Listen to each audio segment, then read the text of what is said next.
Hello everyone, कैसे हैं आप सभी लोग। होप सारे लोग बढ़िया और शानदार होंगे। तो चलिए अगेन हम लोग बात करेंगे एमसीक्यूज के ऊपर। ठीक है, तो एडमिशन के रिगार्डिंग 10 एमसीक्यूज हम लोग कर चुके हैं, 10 में आज करवाने वाला हूँ। ठीक है, हालांकि पहली वीडियो में आपसे 20 एमसीक्यूज के लिए कहा था, बट काफी लेंदी प्रोसेस हो रही थी, तो इसलिए वो 10 में ही सम ऑफ कर दी गई वो वीडियो। आज की वीडियो में अगेन 10 एमसीक्यूज होने वाले हैं, और इसी के साथ हमारा जो एडमिशन वाला चैप्टर है उसके जो इंपॉर्टेंट एमसीक्यूज हैं, एग्जाम ओरिएंटेड एमसीक्यूज हैं, वो समाप्त होते हैं बच्चे। ठीक है, फिर कुछ दिनों बाद हम रिटायरमेंट के ऊपर बात करेंगे, और साथ साथ चैप्टर भी चल रहा है हम लोग का dissolution of the partnership form, उसकी भी हमने बात करनी है। तो कुछ बातें उसकी करेंगे, बीच बीच में आपके पास एमसीक्यूज की वीडियो आते रहेंगे। ठीक है, चलिए हम आज का 11वां क्वेश्चन देखें। ठीक है, जो एडमिशन का 11वां क्वेश्चन है बच्चे, वो कहता है कि X and Y are partners sharing profit and losses in the ratio 3-2, Z is admitted with 1/5 share। तो Z है वो 1/5 शेयर के लिए आ रहा है in profit of the firm which he gets entirely from X, find out the new profit sharing ratio। Options हमारे पास है 12-8-5 नया रेशियो है, या बी वाला ऑप्शन 8-12-5, सी ऑप्शन 2-2-1 और डी ऑप्शन 2-2-2। ठीक है, तो हमें बताना है कि नया रेशियो क्या होगा। कंडीशंस क्या है, ब्रेक करें समझें। एक्स वाई दो पार्टनर्स जिनका रेशियो 3:2 है, मतलब कि 3/5 और 2/5 है। ठीक है, कहानी में क्या ट्विस्ट है, क्या कहता है कि जो जेड है वो 1/5 के लिए आ रहा है। ठीक हो गया, जेड 1/5 के लिए आ रहा है, बहुत सही है। अब जो इसको 1/5 मिल रहा है वो मिल रहा है फ्रॉम एक्स, यानी कि पूरा का पूरा शेयर ये बंदा एक्स से एक्वायर कर रहा है, एक्स से ले रहा है। ठीक है, यानी यहां पर सिर्फ और सिर्फ एक्स सेक्रीफाइस कर रहा है। तो अगर हम बात करें एक्स के नए शेयर की, तो एक्स का पुराना शेयर था आपका 3/5। ठीक है, उसने 1/5 सेक्रीफाइस किया कि नहीं किया भाई। लिखा है ना कि जो जेड आ रहा है 1/5 के लिए आ रहा है, and he is acquiring his entire share from the x. सारा का सारा शेयर उसने किससे लिया बच्चे, एक्स से लिया। तो ठीक है, एक्स का 3/5 पुराना शेयर था, में से आप 1/5 लेस कर दीजिए, क्या होगा, दोनों 5-5, तो एलसीएम की जरूरत है नहीं, तो कॉमन आ जाएगा 5 बच्चे। नाउ 3 - 1 किया तो आपका 2, तो 2/5 इसका हो गया। y की बात करें तो y का वही रहेगा 2/5, क्योंकि उसका कोई चीज नहीं आया। ठीक है, क्योंकि उसने तो सेक्रीफाइस किया ही नहीं, या एक्स ने उससे शेयर लिया ही नहीं, तो उसका तो वही रहेगा। बात करें जेड की, तो जेड आपका है 1/5 के साथ है। ठीक है, अब देखो सबके नीचे 5-5 है, तो कोई प्रॉब्लम तो है नहीं। अब हम नए रेशियो की बात करें तो नया रेशियो बच्चे बनता है 2:2:1। ये बनते हैं कंपनी के नए शेयर, एक्स वाई जेड के जो नए शेयर होंगे, दैट विल बी 2:2:1। देखें ऑप्शन कौन सा सही है बच्चे। ठीक है, उस ऑप्शन पे आप टिक कर दें जो भी ऑप्शन आपका सही है। ठीक है, तो सी ऑप्शन की अगर बात करें तो C1 option is correct option. Now हम 12वें क्वेश्चन की बात करें तो 12वां क्वेश्चन कहता है हमसे, for which purpose sacrificing ratio is use in case of admission of a partner. यानी एडमिशन जब होता है पार्टनर का, कोई नया बंदा कंपनी के अंदर एंटर करता है एज अ पार्टनर, तो जो सेक्रीफाइस रेशियो हम काउंट करते हैं वो क्यों करते हैं, उसका क्या पर्पज है। तो पहला दे रखा है टू डिस्ट्रीब्यूट रिजर्व, अगला है टू डिस्ट्रीब्यूट गुडविल, अगला है to distribute revaluation profit, to distribute balance in profit and loss. देखें बच्चे, हम बात करें ना तो किसी भी चैप्टर की बात करें, हम तो यहाँ तो सिर्फ इसने एडमिशन के बारे में पूछा है। अगर हम बात करें change in PSR, admission, retire, death, ये जो चारों चैप्टर है ना, इन सब में सेक्रीफाइसिंग रेशियो का एक ही पर्पज है। ठीक है, एक ही पर्पज है, और वो है गुडविल का एडजस्टमेंट या गुडविल का ट्रीटमेंट। क्या हमको जब भी हमारा पीएसआर चेंज होता है हमें गुडविल कैलकुलेट करनी पड़ती है, राइट। कनेक्ट कर पा रहे होगे, हमारा जब भी पीएसआर चेंज होगा हमें नई गुडविल कैलकुलेट करनी पड़ती है, और वो गुडविल बढ़ती है उस बंदे को मिलती है जो बंदा सेक्रीफाइस करता है, और उससे ली जाती है जो गेन करता है। यानी ultimately treatment for the goodwill या गुडविल को डिस्ट्रीब्यूट करने के लिए हम लोग सेक्रीफाइसिंग रेशियो का यूज करते हैं। रही बात रिजर्व, तो भैया रिजर्व हर एक चैप्टर में जब भी पीएसआर चेंज होगा, वो चेंज इन पीएसआर वाला चैप्टर हो, एडमिशन हो, रिटायरमेंट हो, डेथ हो, किसी भी चैप्टर में रिजर्व अगर होंगे तो ओल्ड रेशियो में बटेंगे, तो उसके लिए हमको सेक्रीफाइस बिल्कुल नहीं चाहिए। अगर हम बात करें प्रॉफिट एंड लॉस का बैलेंस हमको गिवन है, तो भाई उसके लिए भी हमको ओल्ड रेशियो चाहिए। ठीक है, और हम बात करें हमको दिया है टू डिस्ट्रीब्यूट रिवैल्यूएशन का प्रॉफिट, तो रिवैल्यूएशन का प्रॉफिट और लॉस भी हमेशा ओल्ड रेशियो में बढ़ता है। ठीक है, तो सैक्रिफाइसिंग रेशियो का ट्रीटमेंट एक ही है बच्चे, और वो है गुडविल को डिस्ट्रीब्यूट करने के लिए, या गुडविल को एडजस्ट करने के लिए, या ट्रीटमेंट ऑफ गुडविल करने के लिए, कुछ भी आप कह लीजिए। बाकी जितने भी आइटम है ना, जितनी भी बाकी सारी बातें हैं, वो सारी की सारी बातें ओल्ड रेशियो में हुआ करती हैं। तो यहां पर जो आंसर होगा ना बच्चे, वो होगा द सेकंड वन, यानी B1 ऑप्शन होगा, टू डिस्ट्रीब्यूट गुडविल। गुडविल को डिस्ट्रीब्यूट करने के लिए हम इसको यूज करते हैं। ठीक है, चलिए हम नेक्स्ट देखें, डायरेक्शन हमें दे रखा है, read the following hypothetical situation and answer question number 13 and 14। तो लिखता है कि X and Y are partners sharing profits in the ratio 3:2। They admit Z into the partnership firm for 3/10 profit which he takes 2/10 from x and 1/10 from y and bring a part of his premium for goodwill in cash। यानी वो goodwill का सिर्फ एक part लेके आता है बच्चे, goodwill पूरी पूरी लेके नहीं आता, सिर्फ एक पार्ट लेके आता है। अच्छा, एंट्री इसने करी है, बैंक अकाउंट डेबिट किया है 1,20,000 से और टू प्रीमियम फॉर गुडविल किया है 1,20,000 से। नरेशन लिखी है being share of goodwill brought by Z. ठीक है, अगली एंट्री में लिखा है premium for goodwill account debit, obvious सी बात है यहाँ 1,20,000 रुपए आएगा और जेड्स करेंट अकाउंट डेबिट किया है 3,30,000 रुपए से। इसका ये मतलब हुआ कि ये बंदा गुडविल का सिर्फ एक पार्ट लेकर आया है, यानी 3,30,000 रुपए ये बंदा नहीं लेकर आया, इसलिए इसका करेंट अकाउंट खुला है। ठीक है, हमको अच्छे से पता है कि जब कोई बंदा गुडविल लेकर नहीं आता तो जितने अमाउंट की गुडविल लेकर नहीं आता उतने से उसका करेंट अकाउंट ओपन किया जाता है। ठीक है, तो यहाँ ये बात तो श्योर है कि जेड 3,30,000 रुपए लेकर नहीं आया है और प्रीमियम फॉर गुडविल वो सिर्फ 1,20,000 रुपए लेकर आया, तो अल्टीमेटली उसको 4,50,000 रुपए लेके आना होगा, जिसमें से वो 1,20 लाया है, 3,30 नहीं लाया है। ठीक है, चलिए फिर 2x to y का कैपिटल अकाउंट ने क्रेडिट किया हुआ है। क्वेश्चन क्या पूछ रहा है उस पर हम फोकस करें। पहला तो पूछ रहा है कि new profit sharing ratio of X Y and Z will be. सबसे पहले बात करते हैं कि एक्स वाई एंड जेड का नया शेयर क्या होगा, नया प्रॉफिट शेयरिंग रेशियो क्या होगा, बाकी बातें हम बाद में करेंगे। हमने हाइपोथेटिकल सिचुएशन पढ़ ली, हमको मोटा मोटा समझ में आ गया कि क्या क्या दिया हुआ है, लेकिन आप क्वेश्चंस का सिनेरियो देखिए। क्वेश्चन क्या पूछना चाह रहा है आपसे, क्वेश्चन आपसे पूछ रहा है पहली बात तो कि एक्स वाई और जेड का नया शेयर क्या होगा। ठीक है, करते हैं इसको सॉल्व। इसके लिए हमको सिचुएशन दे रखी है कि एक्स और वाई दो पार्टनर्स हैं जिनका रेशियो 3:2 है। यानी अगर हम बात करें तो एक्स का है बच्चे 3/5 और वाई का है 2/5। करेक्ट, आ रही है बात समझ में। अब यहाँ पे क्या लिखा हुआ है कि जो जेड है वो 3/10 के लिए कंपनी के अंदर आ रहा है, बहुत सही हो गया। विच ही टेक्स 2/10 फ्रॉम एक्स, तो मैं आपको कई बार बता चुका हूं, यहां लिखा है 2/10 फ्रॉम एक्स, तो फ्रॉम वाले में ये कंफर्म होता है बच्चे, जहां पे फ्रॉम लिखा रहता है ना, आने वाले बंदे की कंडीशन में जब फ्रॉम लिखा रहता है ना, तो फ्रॉम वाले में कंफर्म होता है कि जो एक्स है वो 2/10 सेक्रीफाइस कर रहा है। तो 2/10 फ्रॉम एक्स मतलब एक्स 2/10 सेक्रीफाइस कर रहा है, तो सेक्रीफाइस आपको साफ साफ दिया है, तो 2/10 राइट, पुराने वाले में से 2/10 लेस कर लीजिए। अच्छा, 1/10 फ्रॉम वाई लिखा है, यानी वाई 1/10 सेक्रीफाइस है तो -1/10, इनका जो पुराना शेयर है ना उसमें से इनका सेक्रीफाइस लेस कर दो, इनका नया आ जाएगा। तो अगर हम 5 और 10 का एलसीएम देखें, it will be 10 right. Now 5 2s are 10, 3 2s are 6, -2 will become 4/10। Correct. अच्छा, अगली बात करें, अगले एलसीएम हमारे पास फिर से 10 आएगा। Now 5 2s are 10, 2 2s are 4, -1 will become 3/10। ठीक है, बात करें जेड की, तो भाई जेड आया था आपका 3/10 के लिए, आया था नहीं आया था, तो 3/10 कर दें। ठीक है, इसके नीचे भी 10, इसके नीचे भी 10, इसके नीचे भी 10, तो कुछ करने की आपको आवश्यकता नहीं है। तो रेशियो अल्टीमेटली अगर हम देखें तो 4:3 विल द न्यू रेशियो, आपके जो नए रेशियो होंगे that is 4:3।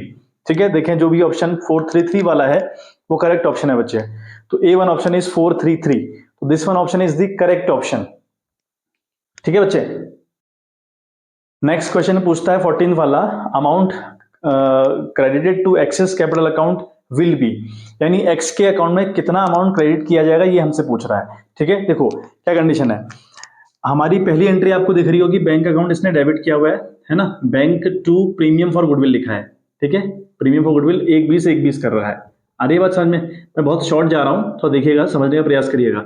Bank to premium for goodwill लिखा है 1:20। ठीक है, फिर इसमें लिख रखा है प्रीमियम फॉर गुडविल, अगली एंट्री में आप देख रहे होंगे प्रीमियम फॉर गुडविल लिखा हुआ है। ठीक है, उसके आगे कुछ नहीं लिखा, तो अब भाई प्रीमियम फॉर गुडविल अगर यहाँ क्रेडिट है 1,20,000 से, तो डेबिट भी तो 1:20 से होगी, तो हम 1,20,000 से इसको डेबिट करें एक बार।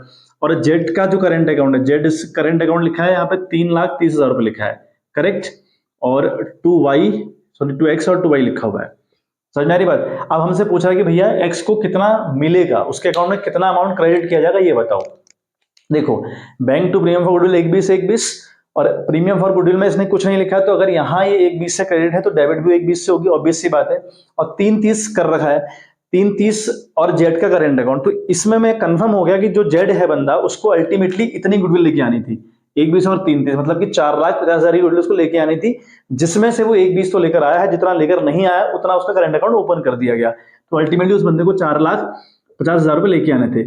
अभी जो 4,50,000 रुपये है ना बच्चे, वो लेकर आया है नहीं आया है, लेकिन लेके तो 4,50 आने हैं। तो आप जब बांटने की बारी आती है ना अमंग द पार्टनर्स, जिन बंदों ने सेक्रीफाइस किया है उनको जब बांटने की बारी आती है, तो आप टोटल अमाउंट बांटते हैं ना, कि सिर्फ जितना लाया है उतना बांटोगे, जितना नहीं लाया है उतना भी बांटोगे थ्रू दी करंट अकाउंट। कोई दिक्कत परेशानी नहीं है, यानी 4,50 बांटोगे आप। किसको, किसकी बात कर रहा है ये बात कर रहा है एक्स को कितना मिलेगा। एक्स ने सेक्रीफाइस कितना किया, 2/10, और वाई ने कितना किया, 1/10। इसका सेक्रीफाइस देखें, 2/10 एक का सेक्रीफाइस है और 1/10 एक का सेक्रीफाइस है। ठीक है, अब ये 2 और 1 को जोड़कर 10 तो नहीं होता, 3 होता है, तो इनके नीचे 10 10 लिखा हुआ है, जो कि जब आप इनका रेशियो बनाएंगे ना, सही एक रेशियो बनाएंगे ना, एक मेजरेबल रेशियो जब बनाएंगे, तो ये असल में 2/10 1/10 नहीं आएगा, ये 2/3 और 1/3 आएगा। आ रही है बात समझ में? आप कहोगे ना इन लोगों ने सेक्रीफाइस किया 2:1 के हिसाब से, एक ने 2 किया एक ने 1 किया, ये तो किया। अल्टीमेटली क्या किया, एक ने 2 एक ने 1, तो 2 और 1 कितना होता है, 2/3 1/3 होता है नहीं होता है, तो वही सिनेरियो है। तो 4,50,000 रुपए हमारे पास बांटने को है ना, और एक्स का सेक्रीफाइस कितना है, एक्स का सेक्रीफाइस है 2/3, तो 2/3 15 या 45, यानी ये आ गया 3 लाख रुपए। तो ऑप्शन आ गया आपका 3 लाख रुपए, तो उसको 3 लाख रुपए मिलेंगे बच्चे। 4,50 इंटू 2/3 करेंगे तो आएगा 3 लाख, तो इस बंदे को 3 लाख रुपए मिलने वाले हैं।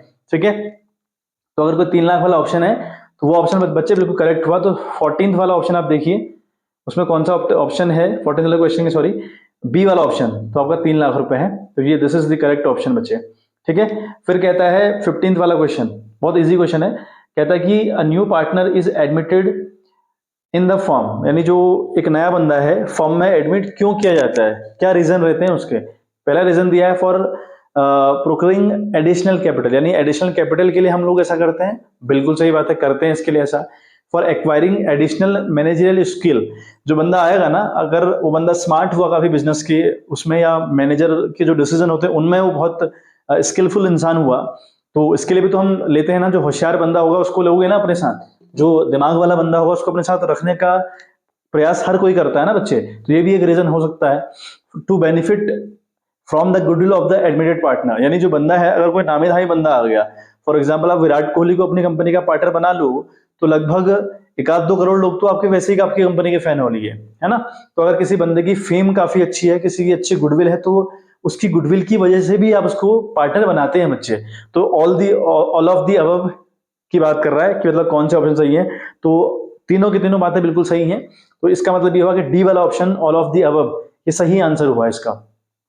ठीक है, बात करते हैं हम 16th वाले क्वेश्चन की। 16th वाला क्वेश्चन हमसे कहता है कि X and Y are partners in a firm sharing profits equally, their capital were ₹45,000 and 50,000 respectively. Z was admitted for 1/3 share in the profit and losses and brought ₹85,000 as capital. Calculate the amount of goodwill. हमको amount of goodwill यानी company की goodwill निकालनी है बच्चे की, company की goodwill कितनी रही होगी। ठीक है, तो ये टॉपिक अगर आपको याद आ रहा होगा तो एडमिशन वाले चैप्टर में एक टॉपिक है हिडन गुडविल, ये वहां से है। ठीक है, ये क्वेश्चन आपका है हिडन गुडविल वाले टॉपिक से। ठीक है बात, तो देखो बच्चे किस तरीके से हम इसको करते हैं। ठीक है, तो हमको अल्टीमेटली निकालनी है गुडविल ऑफ द फर्म। ठीक है, और टॉपिक मैंने आपको बताया कहां से है, हिडन गुडविल से। देखो अब क्या होता है ना, एक्स और वाई दो पार्टनर्स हैं, इनकी कैपिटल 45,000 और 50,000 रुपी है। आफ्टर ऑल द एडजस्टमेंट होती है, ऑब्वियस सी बात है, आफ्टर ऑल द एडजस्टमेंट होती है। आफ्टर ऑल द एडजस्टमेंट समझते हो ना, जो हम बैलेंस सीडी निकालते हैं वो होती है आफ्टर ऑल द एडजस्टमेंट। और जो नया बंदा आ रहा है 1/30 ला रहा है, 85,000 की कैपिटल लेके आ रहा है। तो इस सिनेरियो के हिसाब से हमको total goodwill of the firm निकालनी है बच्चे। तो उसके लिए फॉर्मूला क्या होता है ना बच्चे, गुडविल का फॉर्मूला क्या होता है ना बच्चे, अगर हम बात करें गुडविल का फॉर्मूला क्या होता है, तो गुडविल का फॉर्मूला होता है ना, total capital of the firm, total capital of the firm. एक तो हमको total capital of the firm चाहिए, ठीक है, पहली बात तो हमको total capital of the firm चाहिए, माइनस हमको करना पड़ेगा combined capital of the partners. ठीक है, combined capital of the partners, of the partners, या इसको कैपिटल एम्प्लॉय भी कहते हैं कई बार। ठीक है, कैपिटल एम्प्लॉय भी होती है। तो total capital of the firm कहा minus combined capital of the partners. तो total capital of the firm निकलती कैसे है, देखो अगर हम बात करें टोटल कैपिटल कैसे निकलेगी, तो आने वाले बंदे की कैपिटल लीजिए 85, उसके शेयर का करो रेसिप्रोकल 1/3 ला दो, 3/1 कर लो। ठीक है, ये इस तरीके से आपकी निकलेगी total capital of the firm. क्या निकलेगी, total capital of the firm निकलेगी। ठीक है, कितनी आ रही 30, रिपीट हुए 3 5 15 कैरी 1 8 24 25, 2,55,000, ये तो वही आपकी total capital of the firm. अब कंबाइंड कैपिटल के लिए हम क्या करते हैं, एक्स की कैपिटल, वाई की कैपिटल, यानी जो पुराने पार्टनर्स और जो आ रहा है बंदा उसकी कैपिटल, तीनों को ऐड करते हैं। 45 प्लस 50 प्लस 85 करोगे तो आप बनेगा 1,80,000, ये आपके आई कंबाइंड कैपिटल। आ रही है बात समझ में, ये आपकी आई कंबाइंड कैपिटल। तो रखो फॉर्मूले में, total capital of the firm कितनी आई बच्चे, वही आपकी 2,55,000 रुपए, राइट। माइनस कंबाइंड कैपिटल कितनी है, इन तीनों को ऐड करके कितना आया है, 1,80,000 रुपए। तो 1,80,000 लिखा हमने, तो अल्टीमेटली आप देखें 55 और 20 75,000 रुपए। तो total goodwill of the firm आती है बच्चे 75,000 रुपया। तो 75,000 की गुडविल आई है फर्म की। तो 75 अगर कोई ऑप्शन हो, that is the correct option. ठीक है बच्चे, तो यस सी वाला ऑप्शन देखो 75,000 वाला है। तो हमारा जो मामला हुआ वो 75,000 का आया। चलिए 17 वाला क्वेश्चन अगर हम देखें, कहता है कि A and B were partners in a firm sharing profits and losses in the ratio 3:1. They admitted C as a new partner. A sacrificed 1/4 of his share and B sacrificed 1/4 of his share in favor of C. And C's share in the profit of the firm will be, यानी C का share firm के अंदर क्या होगा, 5/8 होगा कि 1/8 होगा कि 1/4 होगा कि 7/16 होगा, ये हमको निकालना है बच्चे। ठीक है, चलिए करते हैं ब्रेक करके पता कि कहानी में क्या है ट्विस्ट। देखो फिर कहानी में क्या है कि ए और बी दो पार्टनर्स हैं जिनका रेशियो 3/4 1/4 यानी 3 और रेशियो 1 के ये पार्टनर्स हैं। ठीक है, अब कहानी क्या है कि ए सेक्रीफाइस कर रहा है 1/4 of his share, 1/4 of his share यानी अपने शेयर का 1/4। अपने शेयर का 1/4 का मतलब हुआ, अगर हम बात करें ना ए के सेक्रीफाइस का, तो ए सेक्रीफाइस कैसे निकलेगा, ए का शेयर है 3/4, अपने शेयर का मतलब मल्टीप्लाई, ऑफ का मतलब मल्टीप्लाई 1/4, अपने शेयर का 1/4। तो कितना आता है बच्चे, 3 1 3 4 4 16, तो 3/16 इसने सेक्रीफाइस किया इन फेवर ऑफ सी। बात करें हम बी के सेक्रीफाइस की, है ना, अगर हम बात करें बी के सेक्रीफाइस की, तो बी का शेयर है 1/4। तो इस बंदे ने अपने शेयर का लिखा है कि बी कर रहा है 1/4 ऑफ हिज शेयर। अगेन अपना शेयर खुद का उसका 1/4 है, इसका 1/4 करेगा वो सेक्रीफाइस, है ना। तो 1 1 1 4 4 16, तो यह है आपका 1/16। तो ये 3/16 एक ने किया, 1/16 एक ने किया। तो अगर हम बात करें सी को कितना मिला, 3/16 उसको एक से मिला प्लस 1/16 उसको एक से मिला, कोई दिक्कत ही नहीं है। अब 16 16 कॉमन एलसीएम लेने की आवश्यकता बिल्कुल नहीं है आपको, और 3 + 4 1 हो गया आपका 4, तो 4/16, 4 1 4 4 4 16, तो ये हो गया 1/4। यानी वो बंदा सी जो नया आ रहा है उसको अल्टीमेटली 1/4 मिल रहा है। ठीक है बात, देखें ऑप्शन कौन सा सही है बच्चे। ठीक है, उस ऑप्शन पे टिक कर दें। तो आपका सी वाला ऑप्शन अगर आप देखते हैं तो वो सही ऑप्शन है बच्चे। ठीक है बात, तो 18th वाला क्वेश्चन देखें आप। क्वेश्चन कहता है कि Amit and Sumit are partners in a business of manufacturing, है ना, apparels. They admitted Rohit to the partnership for 1/4 share of the profit. Madhur was to bring in a capital of rupees 3 lakh and his share of goodwill in cash. Goodwill appears in the books of the Amit and Sumit is rupees 60,000 and had to be written off. The entry for adjustment of goodwill was as follows. Amit 36,000, Sumit 24,000, to goodwill 60,000. ठीक है, being goodwill appearing in the books written off at the time of admission of the partner. अब question ultimately पूछ क्या रहा है, the new profit sharing ratio of Amit, Sumit and Madhur. ये हमको निकालना है कि अल्टीमेटली नया रेशियो क्या होगा तीनों बंदों का। ठीक है बात, देखो हाँ कहानी में कैसे हमने जाना है। अमित और सुमित दो पार्टनर्स हैं, इनका रेशियो क्या है ये तो हमको गिवन नहीं है, ये हमको गिवन नहीं कि इनका रेशियो क्या है, ये हमको नहीं गिवन। अच्छा गिवन क्या है फिर, रोहित 1/4 के लिए कंपनी को ज्वाइन कर रहा है, एक बात ये दी है, और रोहित कैपिटल लेके आएगा 3 लाख रुपए, ये बात गिवन है। तीसरी जो बहुत इंपॉर्टेंट बात है वो ये गिवन है कि इस कंपनी की जो ओल्ड गुडविल है, goodwill is already appearing in the books या goodwill appears in the books लिखा हुआ है, मतलब जो ओल्ड गुडविल है वो इनके पास 60,000 रुपए है। अच्छा, ओल्ड गुडविल जो होती है ना बच्चे, जो ऑलरेडी अपेयर्स होती है बुक्स में, उस गुडविल का हम करते क्या है, वो goodwill among the old partners, among the old partners in the old ratio right of होती है ना। हालांकि क्वेश्चन ने कहा है कि राइट ऑफ करनी है, बट हमें पता है भाई सिनेरियो ये है कि ये राइट ऑफ होती है। राइट ऑफ होने का मतलब हुआ partners will goes to debit side in the old ratio है ना, अपने ओल्ड रेशियो के हिसाब से वो डेबिट जाएंगे और गुडविल क्रेडिट जाएगी। तो उसने एंट्री कर भी रखी है, अमित का कैपिटल अकाउंट डेबिट किया है 36 से, सुमित का कैपिटल अकाउंट डेबिट किया है 24,000 से, टू गुडविल किया है 60,000 रुपए से। अब इसके बेस पर, इतनी इन्फॉर्मेशन के बेस पर हमको बताना है कि कंपनी का नया शेयर क्या होगा अमित, सुमित और रोहित का। देखें एक बात, आप देखो, हमको बताना है कि ओल्ड रेशियो में राइट ऑफ होती है, 36,000 इसको मिली, 24,000 इसको मिली, तो इस बंदे को मिली किसको, हम बात करें ना अमित की, तो अमित को मिली है कितनी बच्चे, 36,000, ठीक है, कितने में से, 60 में से, 36/60, इस तरीके से इसका रेशियो निकल जाएगा। और सुमित को कितनी मिली है, बात करें सुमित की, तो उसको मिली है 24,000, कितने में से, 60 में से, इस तरीके से इनका रेशियो निकल जाएगा बच्चे, ठीक है। ओल्ड वाला 3 0 से 3 0 कैंसिल, 3 0 से 3 0 कैंसिल, ठीक है, तो 12 3 36, 12 5 60, तो 3/5, तो इसका ओल्ड रेशियो 3/5 था अमित का।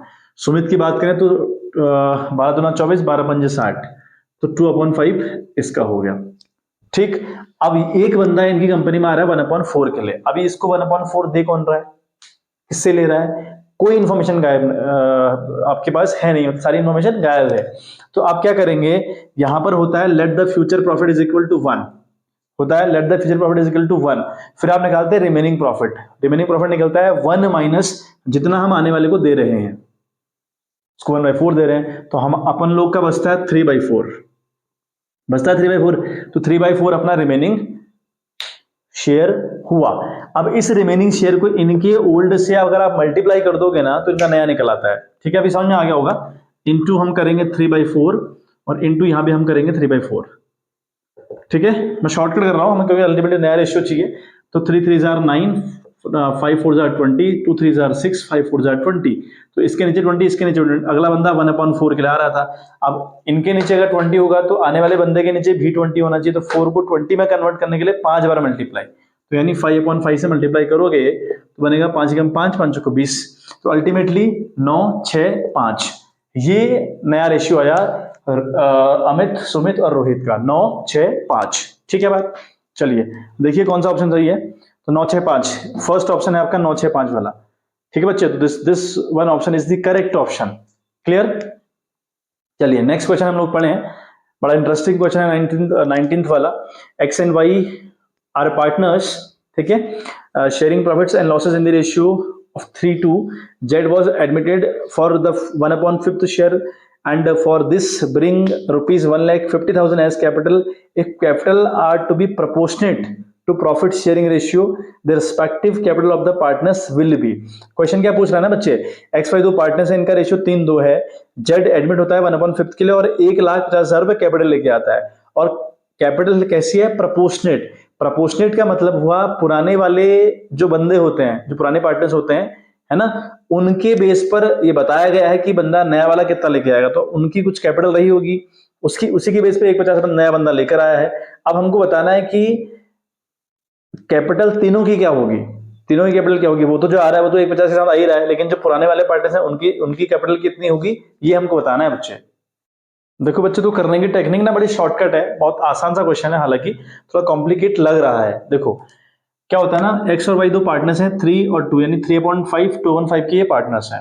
जेड इनको ज्वाइन कर रहा है 1/5 के लिए ज्वाइन कर रहा है और 1,50,000 रुपए की वो कैपिटल लेके आ रहा है, ठीक है, और ये कैपिटल कैसी है, प्रोपोर्शनेट। प्रोपोर्शनेट का मतलब होता है ना, 3 एडजस्टमेंट है हमारी एडमिशन में, 3 एडजस्टमेंट हुए। एक एडजस्टमेंट होता है कि आने वाले बंदे की कैपिटल के बेस पर हम पुराने वालों को डिसाइड करते हैं, अगला एडजस्टमेंट है प्रोपोर्शनेट कैपिटल, मतलब पुराने वाले बंदों के हिसाब से हम नया बंदा कितना लेकर आएगा ये डिसाइड करते हैं। एक है कंबाइंड कैपिटल, यहां भी सेम केस है, पुराने वालों के बेस पर हम नए वाले के डिसाइड करते हैं, तो यहाँ पर क्या है, प्रोपोर्शनेट है। अब प्रोपोर्शनेट है कि कैसा है वो आप भूल जाइए, आपको टेक्निक क्या अप्लाई करनी है बच्चे, फर्स्ट ऑफ ऑल आपको तो नए रेशियो निकालने पड़ेंगे, पार्टनर्स के नए रेशियो आपको सबसे पहले निकालने पड़ेंगे। Let the future profit is equal to 1, क्यों, क्योंकि भैया इनका रेशियो 3:2 है, लेकिन 1/5 के लिए नया बंदा आ रहा है, कौन दे रहा है, कैसे दे रहा है, किससे ले रहा है, कोई इन्फॉर्मेशन नहीं है, सारी इन्फॉर्मेशन हाइड है, तो इस केस में हम करते हैं let the future profit is equal to 1, फिर हम निकालते हैं रिमेनिंग प्रॉफिट। रिमेनिंग प्रॉफिट निकलता है 1 माइनस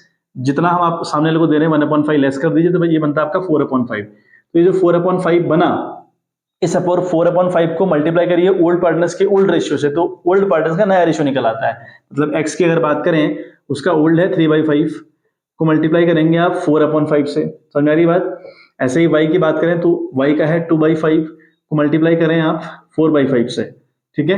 तो देखो क्या बन जाएगा, 3 4 जार 12/25, करेक्ट, और 2 4 जार 8/25, ठीक है। z की बात करें तो बंदा 1/5 के लिए आ रहा है, सबके नीचे 25 है तो इसके नीचे भी 25 होगा, तो हम इसको 5/5 से मल्टीप्लाई कर देंगे, तो ये बन जाएगा 5/25। तो अल्टीमेटली इनके नए रेशियो क्या है बच्चे, इनके नए रेशियो आए हैं 12:8:5, ये इनका नया रेशियो है। तो भाई अगर कैपिटल प्रोपोर्शनेट भी है ना, वो चाहे कैसी कैपिटल, कंबाइंड कैपिटल है, प्रोपोर्शनेट कैपिटल है, या आने वाले बंदे की बेस पर है, कहीं ना कहीं नए रेशियो के हिसाब से होती है वो कैपिटल, है ना। अब प्रोपोर्शनेट का मतलब होता है कि वो कैपिटल नए रेशियो के हिसाब से होगी।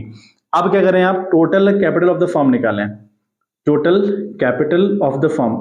क्वेश्चन हमसे ये तो पूछ रहा है ना कि सारे पार्टनर्स की कैपिटल कितनी होगी, आने वाले की तो 150 है कंफर्म है, लेकिन औरों की कितनी होगी, तो total capital of the firm कितनी निकलेगी, आने वाला बंदा कितने लेके आ रहा बच्चे, 150, शेयर क्या है उसका 1/5, तो उसके शेयर का रेसिप्रोकल कर दो, तो ये 7,50,000 रुपए आया आंसर। तो ये आई बच्चे फर्म की टोटल कैपिटल, ठीक है। अब उसमें एक्स का कितना शेयर होगा, 7,50,000, है ना, इनटू उसका शेयर क्या है 12/25, नया वाला। प्रोपोर्शनेट में नई कैपिटल के हिसाब से एडजस्ट, सॉरी नए रेशियो के हिसाब से कैपिटल एडजस्ट होती है। 25 3 जार, तो 12 3 36, यानी 3,60,000 रुपए, इस बंदे की कैपिटल 3,60,000 रुपए होगी। बात करें हम वाई की, तो इसकी कितनी होगी भाई, तो वाई की होगी 7,50,000, ठीक है, इनटू, ठीक है, कितना रेशियो है 8/25, 25 3 75, तो 8 3 24, यानी 2,40,000 रुपए। तो जो ऑप्शन है ना बच्चे 360, 240 और 150, अगर कोई ऐसा ऑप्शन है कि भैया पहले वाले की 360, अगले वाले की 240 और तीसरे वाले की 1,50,000, तो that option is the correct option. देखिए कौन सा ऑप्शन है ऐसा जो आपसे कहता है इस तरीके की बात, तो बच्चे आपका है बी वाला ऑप्शन। देखो आप 360, 240, 150, तो this one option is correct option. आई बात समझ में। तो बहुत इजी है बच्चे, कुछ नहीं करना है आपको। प्रोपोर्शनेट कैपिटल का मतलब हुआ कहीं ना कहीं कैपिटल नए रेशियो में एडजस्ट है। तो बहुत इजी सा क्वेश्चन था, हमने सॉल्व आउट कर लिया। अगला क्वेश्चन देखो बच्चे, मैं आपको दे रहा हूं इसको, ठीक है, मैं कर नहीं रहा सॉल्व, आप खुद करोगे। X and Y are partner sharing profits in the ratio 2:1, they admit Z into the partnership for 1/4 share in the profit for which he bring rupees 20,000 as the capital, hence the adjusted capital of x and y। अब x और y की capital क्या रही होगी ये आपको बताना है। सो सेम केस करोगे आप, जो बंदा z है ना उसकी जो कैपिटल है उसको उसके शेयर का रेसिप्रोकल करके total capital of the firm निकाल लोगे। ऐसे ही आप नए शेयर कैलकुलेट करोगे, फिर नए शेयर से जो भी आपकी total capital of the firm आएगी उसको मल्टीप्लाई करके आपको पता चल जाएगा कि x और y की कैपिटल कितनी होनी चाहिए। और बाय द वे जो इसका आंसर है that is the A1 option, जो 40 और 20 है ना वो सही ऑप्शन है, ठीक है। तो ये बच्चे आप खुद करिएगा। तो बच्चे हमारे 20 क्वेश्चन कंप्लीट हुए, ठीक है। और क्वेश्चन बच्चे बड़े शानदार क्वेश्चन है, सबके सब बड़े अच्छे क्वेश्चन है, ठीक है। ऐसे ही एडमिशन में ट्रिकी क्वेश्चन आते तो मैंने आपको पैटर्न समझा दिया है ना।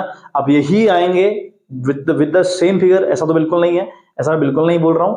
आपको इस तरीके के जो क्वेश्चंस रहते हैं उनकी प्रैक्टिस करनी है, और ये प्रैक्टिस करोगे तभी आएंगे बच्चे। एमसीक्यूज बड़े टफ होते हैं बच्चे, इतना आसान नहीं है एमसीक्यूज करना, वरना हमारे देश का सबसे बड़ा एग्जाम है आईएएस का एग्जाम, है ना। आईएएस पीसीएस के एग्जाम जो है वो यूपीएससी के एग्जाम सबसे बड़े एग्जाम है, तो वो तक आपके एमसीक्यूज बेस पर होते हैं, तो कुछ तो ट्रिकी रहता होगा ना इनमें, तो हमारे टॉपिक बहुत क्लियर हो, ठीक है। और प्रैक्टिस आप करते जाओ। मैंने आपको कहा है कि हर चैप्टर से आप 20-20, 30-30, 40-40 जितने भी क्वेश्चन बनते हैं, मतलब जितने भी पॉसिबिलिटी होती हैं, एडमिशन मैंने पूरा खगाला है, बहुत तरीके से खगाला है, इसके बाहर कुछ नहीं आ सकता, ठीक है। तो इस तरीके के क्वेश्चन आप प्रैक्टिस करते जाइए। अगर आप 300-400 क्वेश्चन लगभग साल के अंत तक प्रैक्टिस करते हैं तो आप ये श्योर मानकर चलिए कि 20 नंबर आपके कहीं नहीं गए, ठीक है। तो चलिए बच्चे आज के लिए इतना ही, मिलते हैं आपसे नेक्स्ट वीडियो, तक के लिए bye bye, have a good day.